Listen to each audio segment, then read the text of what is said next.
Kahit paulit-ulit nila akong sabihan na itigil ko na yan. Dahil hindi ka naman nanalo dyan eh. Okay lang yun. Dahil para sa akin, hindi basehan ng pagkapanalo. Para ano? Para ibandero yung titulo. Dahil ito raw ang basehan ng pagkapanalo. Meron nga dyan na nanalo. Pero ang tanong, lumaban ba ng pareho? Para lang maihani yung pangalan sa mga iniidolo. Gagawa ka ng milagro?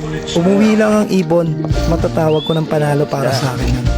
Dahil hindi lahat ng mga nagkakalapate nagagawa yun. Fancier, yan na nga pala ang modernong tawag sa mga tulad namin ngayon. Madalas din kami nahuhusgahan. Kesyo matanda na nga raw kami para pasukin yung ganitong larangan. Pero mas okay na to kesa naman mauili ka sa masamang bisyo na walang maibibigay sa'yo o maidudulot na maganda para sa pamilya mo. Dito rin ako natuto paano maging responsable dahil hindi rin biro ang pag-alaga ng kalapate. Kaya ikaw, kung wala kang pauwi, huwag kang mag-alala. Hindi ka nag-iisa.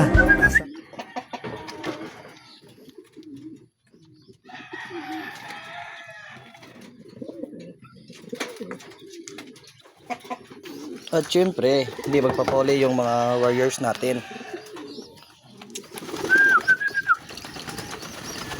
Inom.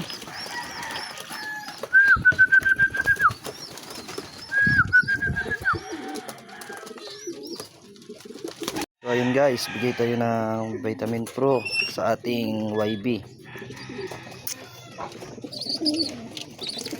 Hoy.